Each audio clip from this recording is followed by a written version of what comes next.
This week, we're talking about how to set yourself up for career satisfaction in 2022. You are listening to Love Your Job Before You Leave It, the podcast for ambitious, high-achieving women who are ready to stop feeling stressed about work and kiss burnout goodbye forever. Whether you're starting a business or staying in your day job, this show will give you the coaching and guidance you need to start loving your work today. Here's your host, career coach Corey Lynn. Hey, y'all. Happy New Year. Welcome to 2022. The interesting thing about me saying that is while I'm recording this podcast, it is, of course, still 2021 because I need to record my podcast early to give my podcast team time to produce the episode and still time to have time off for the holidays. So it's interesting because here now in my life, it's still December, but when this podcast reaches your ears, it's going to be January. So this is really interesting for me because I feel like in my head, I'm sort of like in both places at once. Like I'm still in my own life, obviously in December, but I'm also like imagining into 2022, imagining into you going back to work, me going back to work, it being a whole new year and what that's going to be like. And it's kind of a fun place to be in this like double place of 2021 and 2022. And it's been interesting because something that's been happening for me in the end of 2021 has actually been me handling some of my own work stress and some of my own like growing pains in my business. And I wanted to share a little bit about that with y'all because I think it's really important to know that even when you build the career you've been dreaming of, new things will still come along that you'll be like, oh, fuck, this is hard, or like this feels scary, or I have no idea how to do this thing. And for me, it's been setting up a solo 401k. So when I worked in corporate, obviously I had my corporate 401k.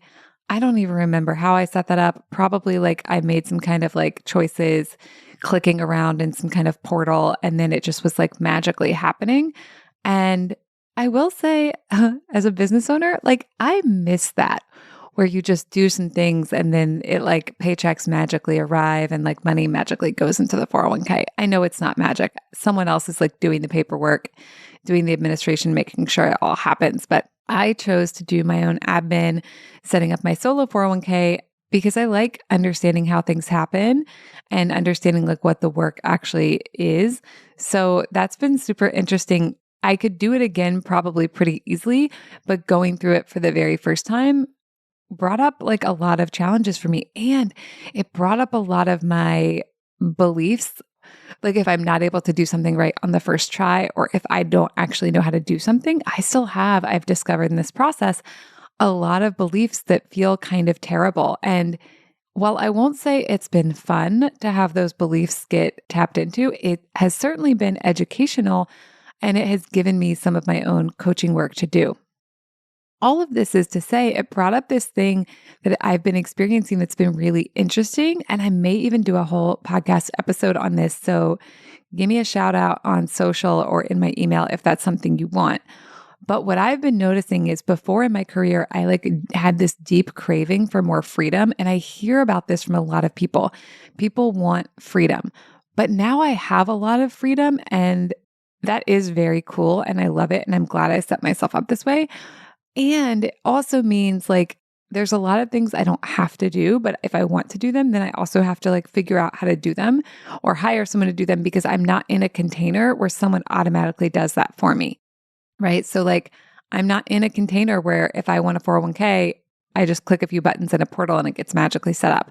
I mean, I guess probably I could hire it out and it may be that kind of experience, but when I made my analysis of this task, I decided I wanted to do it myself for a variety of reasons. And when I decided that, I got the freedom to decide that I can set it up any way I want to. And the way I chose to set it up involved doing a bunch of shit I didn't know how to do. And that did bring up all these feelings. So I just want to offer that because I think we believe that we don't have freedom. And that if we did, or when we do have freedom, it's going to feel amazing. And there is some truth to that. But what I want to offer is that when we have freedom, there is also some let's just say terror, like terror of doing it wrong, terror of there not being a guide, terror of like the mean shit I may say to myself if I fuck this whole thing up, right? And also like there not being a right thing to do and me getting to be and having to be the person who makes the choices. So I just wanted to offer that to y'all because I think it's useful to know that so that wherever you are in your career journey, you can realize that where you are in your career journey, there's things to enjoy and things you'd rather change. And I'm at a very high level of career satisfaction and career delight and career freedom. And I love that. And there's still things I'm enjoying and things I'd like to change and things that I'm trying to do that I don't know how to do yet. And I'm experiencing a lot of frustration about that, which you probably are too, at whatever level of your career you're at. So that's just something I wanted to say. And I think it goes really well with today's topic, which is how to set yourself up for career satisfaction in 2022 and beyond. So I think a lot of people believe that career satisfaction is like an outcome. They're like, oh, when I get the right job, when I have the right colleagues, when I have the right boss, when I'm in the right work culture, when I'm making the right amount of money, when I have the right flexible schedule, when I have the right benefits, when I have the right commute. And for some people, it might be like just when I'm more senior or when my kids aren't so small. They're like thinking that's when they'll have the career satisfaction. They're thinking it's an outcome that they're going to arrive at and that the outcome depends on things outside of themselves happening. And when I say outcome, I mean kind of like a destination, right? It's like going to Miami. You're going to Miami and then you arrive in Miami and then you're in Miami. But what I want to offer is that career satisfaction is a habit, not a destination. It's a practice, not a place you arrive at.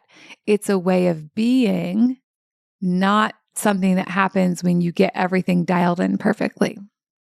Now, this might sound insane to some of you. That's fine. But go with me on this.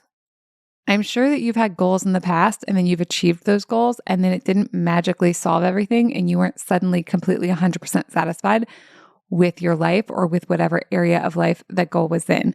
In fact, usually what we do is when it looks like we're going to achieve a goal, we just go ahead and set a different goal for us to then work on achieving.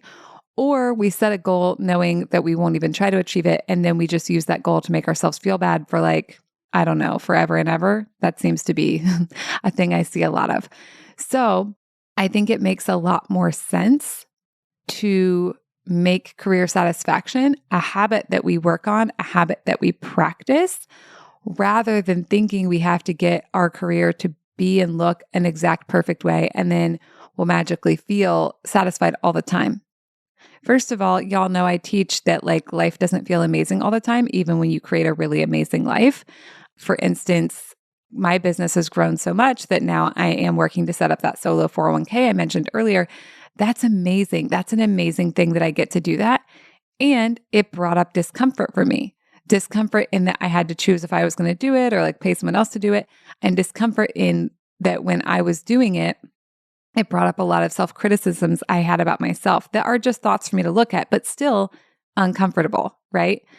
But it doesn't mean my career isn't satisfying just because some negative feelings are there. The other thing, and we've talked about this in other podcasts, is that the journey feels like the destination, right? So if you want achieving a certain goal to feel yummy and delicious and satisfying, then it really helps to practice feeling those yummy, delicious, satisfied feelings along the way. Because what we habitually think will be what we think when we arrive at our goal. And what we habitually feel will be what we feel when we arrive at our goal. It can be true that sometimes we arrive at a big goal and we felt like shit the entire way and it feels really good for like a minute, but usually it's not long lasting because again, what we habitually feel and think is what we will go back to once that like little spike of achievement is over. And an example that I've talked about before on the podcast is like me paying down my student loans. When I was paying them down, a lot of that time I was feeling like really intense anxiety and a lot of like shame and dread and all these feelings. And when I paid them down, it did briefly feel really good. And then my brain like totally forgot that I had ever had student loans and that that was like a thing I had achieved. and that I could be like super proud of myself and happy and satisfied about that. And it immediately went like to go find something else that I could, and it would argue should feel dread and anxiety and shame about, because that's what it was used to feeling. Okay. So career satisfaction is a habit.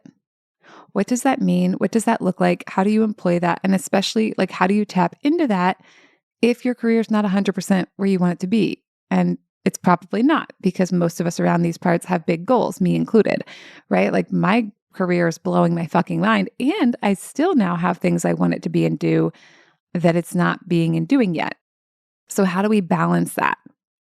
I also think this brings up a really interesting idea that people have, where they think that they have to not feel satisfied in order to keep feeling motivated and make change. I see this all the time. People are like, but if I feel like delighted in what I've already accomplished, if I feel proud of what I've already done, if I feel satisfied in my career, then I just won't do anything else. And I really think that that's some bullshit. I do believe that that's how most of us are parented, is to use negative emotions as fuel. What I know and have seen as a career coach is that using negative emotions as fuel often leads to burnout. But that aside, I think there's something really interesting going on here of like, oh, if I already feel satisfied and proud and delighted, why would I keep doing something?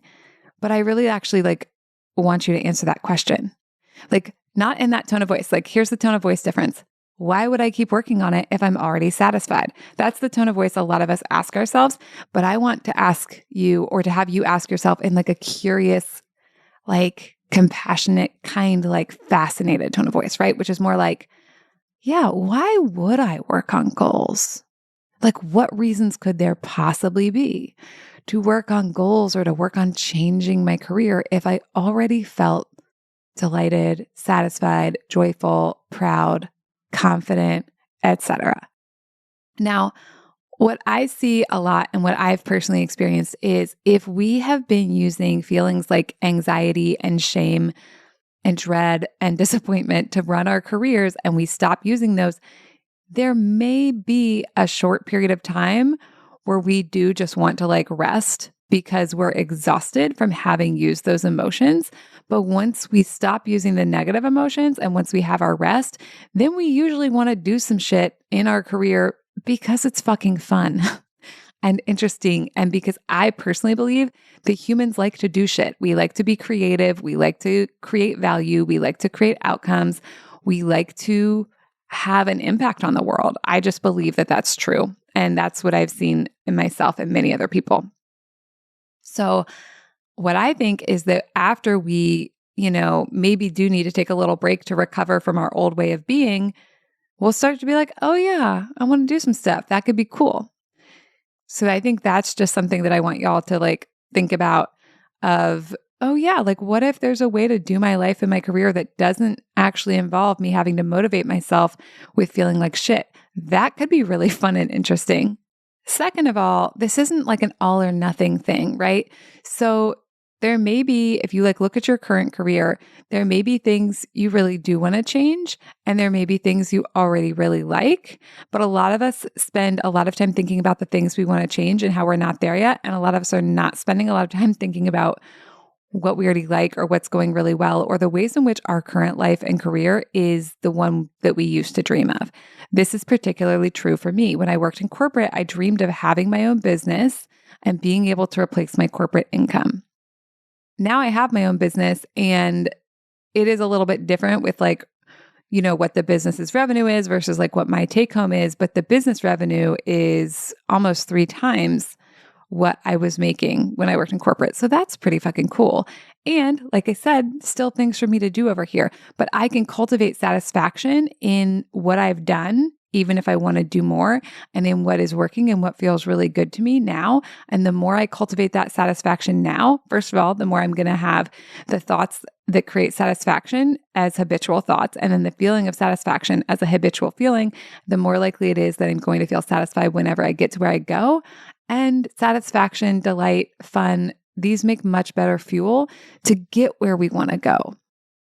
I think so many of us are so afraid to let go of these like negative emotion motivators because we think we won't go anywhere without them. But I think it's more like we go so much faster without them.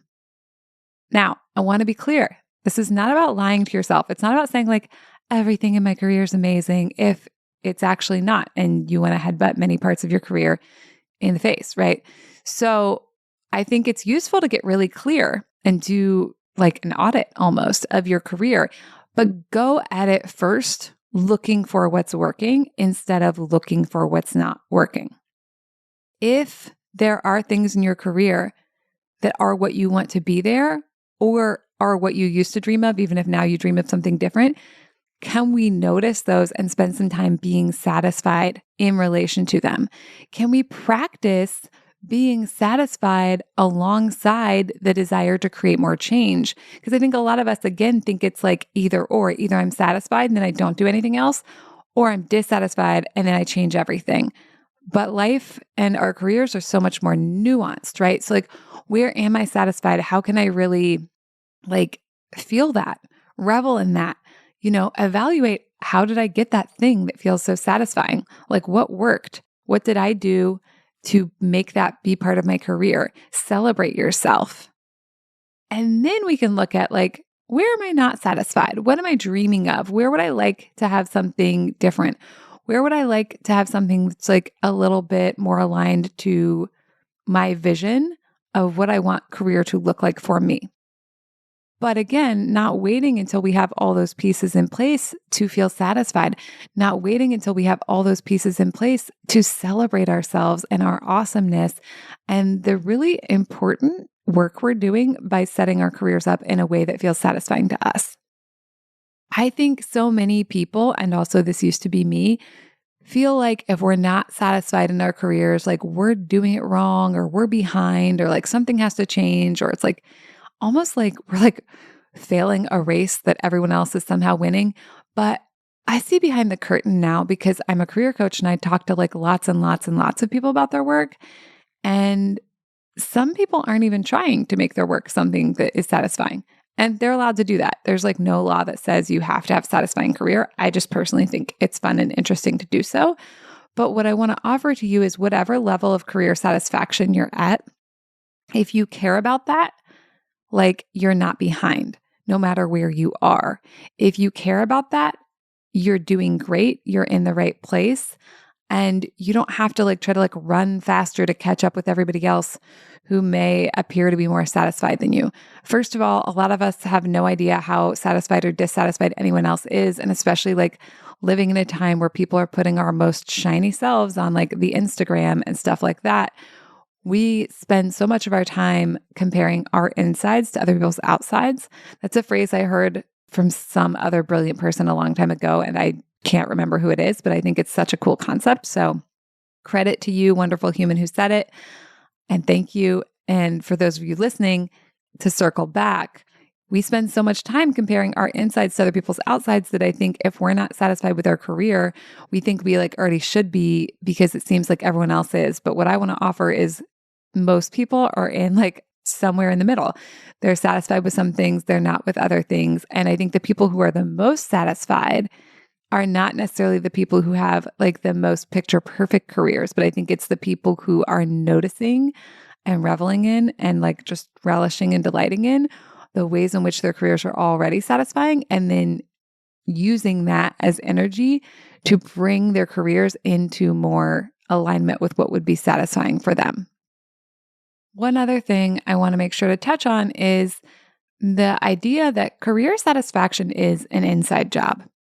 So to go back to what I said earlier, a lot of us are trying to get our career into like sort of this picture perfect place based on what it looks like on the outside, based on external factors like where we work, how much money we're making, how many hours we work, how flexible our schedule is, what kind of work we're doing. And all of those are super important. And if you have preferences, I want to help you create those in the real world because we each have really specific things we want. And I think creating something externally that matches what you want internally is a beautiful thing, but no specific set of circumstances in your career is going to create satisfaction for you because satisfaction doesn't come from external things. Satisfaction comes from the way we think about things. It's an internal inside job. And so many of us are trying to create satisfaction by setting our lives up in a certain way, maybe in a way that matches our actual personal preferences. Although a lot of times I see people try to create satisfaction by setting their lives and careers up in a way that matches societal expectations, which is definitely not a recipe for delight. And they're looking to these external factors to like either create the satisfaction or not. And if they don't feel satisfied, then they often want to start changing these external factors. They're like, oh, I thought this would make me happy, but I did it. I still don't feel satisfied. So I'm just going to do something else. That's why I think it's super important to know that not only is career satisfaction a habit and a practice and something that even if we cultivate, we're probably not going to feel 100% of the time. It's also an inside job, and no set of external things is going to create it for us. Now, that might sound like bad news, but I think it's actually really, really wonderful news because it means you can practice satisfaction no matter where you're working. You can practice looking for what is working. You can practice evaluating, how did I create this thing that is working? And how do I create more of it? Or like, how do I create it in this adjacent area? Or rather, how do I create something that is working in this adjacent area where it feels like less awesome? And when we create career satisfaction and celebrate what's working in the career we already have, it doesn't make us less likely to make those other changes. It actually gives us more energy to make those other changes. When we realize that career satisfaction is an inside job, when we realize that we may have a lot more satisfaction in our current career than we think we do because our brains don't normally look for it and sort of hide it from us, and we can go find it and revel in it and delight in it, a few things happen. One thing that happens is our career feels a lot better and we experience more of those emotions we want right away, even before anything in the outside world changes. But the other thing that happens is we do start changing other factors that we want to have changed. And this is a really cool thing because if we realize that satisfaction is an inside job, then we start to solve that inside job ahead of time, but then we do work in the real world to make the career be what we want it to be. Also in those like little circumstance details, like what kind of work we're doing, what kind of pay we're getting, etc. When we think that the career is going to give it to us, we like change those factors, but we're changing those factors to like try to get something. And it can be very frustrating because we're like, okay, I think maybe if I change this thing, and then we like go to all this effort to change the thing and it doesn't feel good because we haven't cultivated the satisfaction ahead of time. And then if we change that thing and then satisfaction doesn't happen on the other side, it can be very hard to like stay upbeat. And in fact, it can feel like really upsetting, and it can wind up with us going into what I've been calling the pit of despair, right? The fuck it effect, where we're like, oh, I worked so hard to like change this thing. And then the career satisfaction didn't magically like arrive. So changing things in my career isn't working, but the career I have isn't working. And fuck it, I'm just going to like shut my computer. I just don't care. I'm just going to like, and then we wind up staying in this experience of our careers that doesn't feel good to us, but we also don't believe that we can make it feel better. Or like, we're like, maybe I can make it feel better, but it seems like a lot of work. And then we wind up staying in these like unhappy situations for a really long time and thinking that the situation is the reason we're unhappy. So basically, my point here is that I think taking a look at your career and looking at what already feels really satisfying and really celebrating and delighting in that, and like, this is going to maybe sound silly, but like spending time sitting with that emotion of satisfaction and just feeling it and like allowing it and enjoying it. And then looking at the things you want to change in your career and letting that emotion of satisfaction be fuel for you to do that. First of all, it's going to give you so much more resilience and ability to keep changing little things and keep tinkering and tweaking and like testing and learning. But second of all, it's going to make all of that also feel much more enjoyable. And it's going to give you, again, so much more resilience for the short term and the long haul of having a career that feels really amazing to you. All right, y'all, that's what I have for you this week. Happy New Year again. I hope you're having a lovely January so far, and I will talk to you next week. Thank you for listening to Love Your Job Before You Leave It. We'll have another episode for you next week. And in the meantime, if you're feeling super fired up, head on over to CoreyLynn.com for more guidance and resources.